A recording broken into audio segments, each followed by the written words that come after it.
آج موضوع جو ذکر کرنا تھا بنیادی طور پر وہ یہ کہ عورت کی پیدائش پر یہود عقیقہ نہیں کرتے تھے، لیکن لڑکی کی پیدائش پر، مرد کی لڑکا ہوتا تو عقیقہ کرتے تھے۔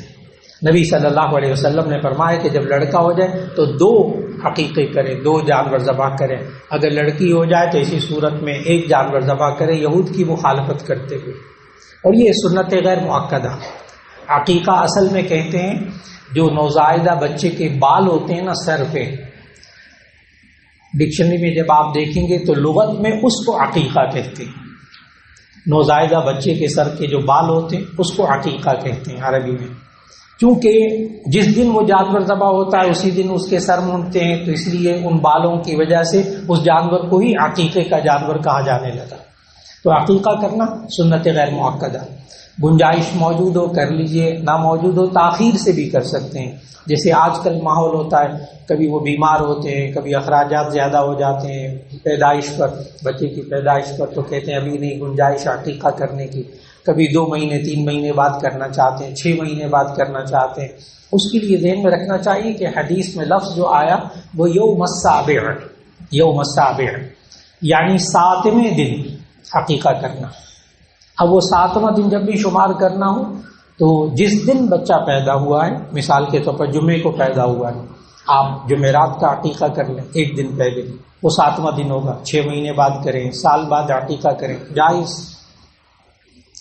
اور عقیقہ کرنا، یہ جو عقیقے کا گوشت ہوتا ہے یہ صدقے کا نہیں ہوتا، یہ بالکل قربانی کی طرح ہوتا ہے۔ امیر لوگ بھی کھا سکتے ہیں، غریب بھی کھا سکتے ہیں، سارے گھر کے افراد کھا سکتے ہیں۔ اس میں کچا پکا کر بھی آپ کچا بھی تقسیم کر سکتے ہیں، پکا کر بھی تقسیم کر سکتے ہیں، سب جائز۔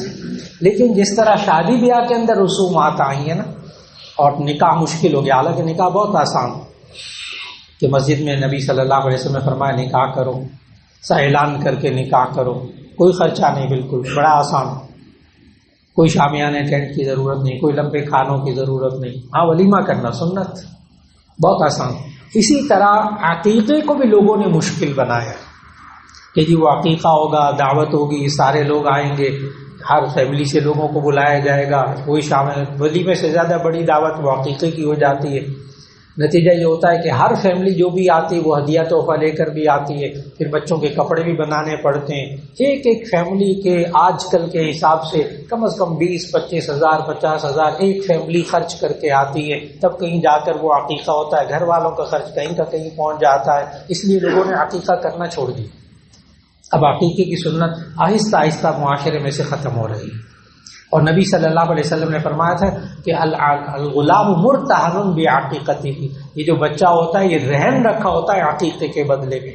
جب اس کی طرف سے عقیقہ کیا جاتا ہے اللہ اس کی مصیبتوں کو ٹال دیتا ہے، اللہ اس کی بلاؤں کو ٹال دیتا ہے، یہ اللہ کا نظام، اللہ کا نظام۔ اس لیے جانور لیجئے، بہت آسان طریقہ، جانور لیجئے، ذبح کیجئے، اس کا گوشت لوگوں تک پہنچا دیجئے، عقیقہ سنت ادا ہو جائے گی انشاءاللہ۔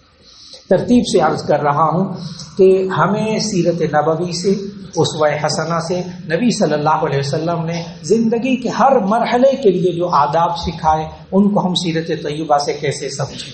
انشاءاللہ آئندہ ملاقات میں اگلا جو اس سے مرحلہ ہے اس کے بارے میں عرض کیا جا سکے گا۔